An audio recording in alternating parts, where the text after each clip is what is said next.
Welcome back to today's Explainer. I am genuinely so pumped you're here because today we're totally flipping the script on what it actually means to be wealthy. Look, if you've ever felt like, you're making pretty decent money, but you're still somehow stuck on that whole paycheck to paycheck hamster wheel, trust me, you're definitely not alone. Today, we're tearing down the illusion of wealth and handing you a really concrete step-by-step checklist to fix it. We're talking about the Stealth Wealth Playbook. So here's our quick roadmap. We're going to kick things off with the stoplight paradox. Then we'll redefine your money with faucets versus tanks. After that, we'll hit our 6-step checklist, moves 1 to 3, followed by moves 4 to 6, and we'll wrap up with the true measure of wealth. All right, let's dive right into section 1, the stoplight paradox. So I want you to picture a stoplight. In the left lane, there's this brand new, blacked out luxury SUV. It's freshly washed, dealer plates are still on it, the whole shebang. Now, in the right lane sits a 10-year-old Honda with, a pretty noticeable dent in the bumper. If I asked you right now which driver is wealthy, your instinct absolutely screams the SUV, right? But here's the crazy counterintuitive reality. The safer, statistically smarter bet is actually the dented Honda. No way, right? But the person in the luxury SUV is way more likely to be drowning in debt, while that driver in the Honda is statistically way closer to actual financial freedom. We've basically been brainwashed to confuse the loud version of wealth with the real version. And let's look at the actual data driving this, because honestly, it should stop you cold. Heading into 2026, roughly 60% of all Americans were living paycheck to paycheck. Okay, that's tough, but look at that second stat. Around 40% of people earning over $100,000 a year are also living paycheck to paycheck. Literally 2 out of 5 six-figure earners finish the month with absolutely nothing left over. So earning a high income doesn't automatically equal financial security. A massive chunk of people are just stretched to the absolute limit, spending more than ever literally just to look the part. And nothing illustrates this quite like the car. Check out this staggering number, $1.67 trillion. That is the total American auto loan debt. The average new car payment has shot up to nearly $770 a month. And to make those payments even slightly survivable, people are stretching these loans out to 85 months. It's wild. The car, which we kind of treat as the ultimate badge of success, has quietly turned into this massive financial anchor that's just dragging households underwater. So to figure out how to break out of this trap, we really need a major paradigm shift. Let's move on to faucets versus tanks. This right here might honestly be the single most important distinction in all of personal finance. Think of your income as your faucet. It's the water flowing in. Your net worth is your tank, the water you actually manage to keep. Someone can have an absolutely enormous faucet, like a huge 6-figure salary, but if their tank has a crack in the bottom and they spend every single dollar as fast as it pours in, they own almost nothing. That luxury SUV we talked about, it only signals a big faucet. The genuinely wealthy figured out that you have to stop competing on the size of the faucet, which everyone can see, and start competing on the size of the tank, which nobody can see. And that crack in the tank usually comes from a silent killer known as lifestyle inflation. Economists like to call it the treadmill. You buy a nicer car, you get a really quick emotional lift, and then it just becomes your new normal. So what do? You upgrade again. But the cruelest twist of all is that the treadmill actually speeds up as your income climbs. So a raise that really should have bought you financial freedom end up just buying you a heavier stack of monthly obligations.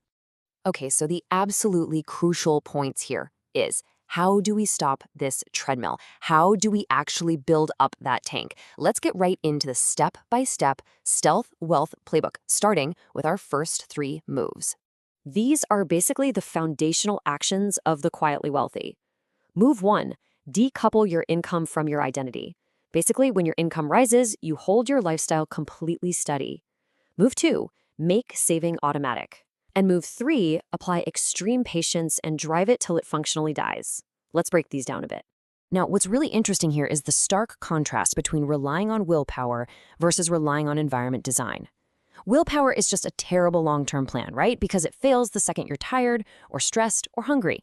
The wealthy automate transfers into their investments the absolute instant their paycheck lands, way before that money ever even feels spendable. By paying yourself first, you're forced to build your life around whatever remains. The investment doesn't sit there asking for permission. It just quietly builds in the background, year after year. And as for move 3, driving it till it dies, well, that is all about redefining the word broken. The wealthy define broken by function, not by feeling. So before any purchase, try running this cost per wear calculation. If you buy a $200 jacket and only wear it twice, that costs you $100 every single time you put it on. But if you take that same solid jacket and wear it 200 times, it literally costs pennies per wear. When you actually sit down and do this math honestly, the urge for those impulse upgrades completely collapses on the spot. All right, let's keep this momentum going and complete your strategy with moves 4 to 6. These final 3 moves are where you really start to insulate your wealth. Move 4 is to test before you commit to anything big. Move 5 is defining what enough actually looks like, well before the money even arrives. And move 6 is huge. Mute the comparison feed. So, move 4 is absolutely vital because, let's be real, so much money just dies in the graveyard of abandoned enthusiasm. We're talking closets stuffed with camping gear or expensive instruments from a new hobby that lasted exactly 3 weekends. The wealthy treat new interests as hypotheses. You rent the equipment first, borrow the tools from a friend, or just try the cheap version. You avoid outfitting an entire room for a passion that, turns out to just be a passing phase. And that brings us to this incredible quote that just perfectly captures the mindset behind defining enough and muting comparisons. When people stop wasting money trying to look wealthy, they finally have the money to actually become wealthy. High earners get trapped all the time because they literally never set a finish line. If you decide exactly what a sufficient life looks like for you, every dollar beyond that can flow straight into your tank. But to do that, you have got to curate your social media feed. Seriously, stop measuring your progress against some stranger's highly curated highlight reel of prosperity that, frankly, they probably can't even afford themselves. All right, so we've covered the playbook. Now let's jump to our final section and look at the true measure of wealth and why this strategy is a total game changer. These numbers brilliantly illustrate the hidden actual cost of looking rich. Remember that $750 average car payment we talked about earlier? Well, imagine driving a paid-off, older used car and funneling that exact same $750 into a low-cost index fund instead.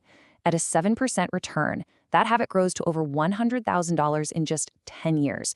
And in 30 years, it's over $900,000, almost $1 million.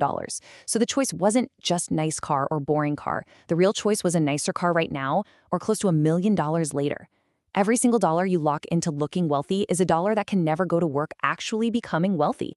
Let's make this incredibly concrete with a quick story. Imagine 2 coworkers, right? They have the exact same starting salary. The flashy coworker leases the nice car, stretches their budget for the luxury apartment, and just upgrades their lifestyle with every single raise. But the stealth coworker, they drive their old car, split a really modest place, and quietly invest a fifth of their paycheck.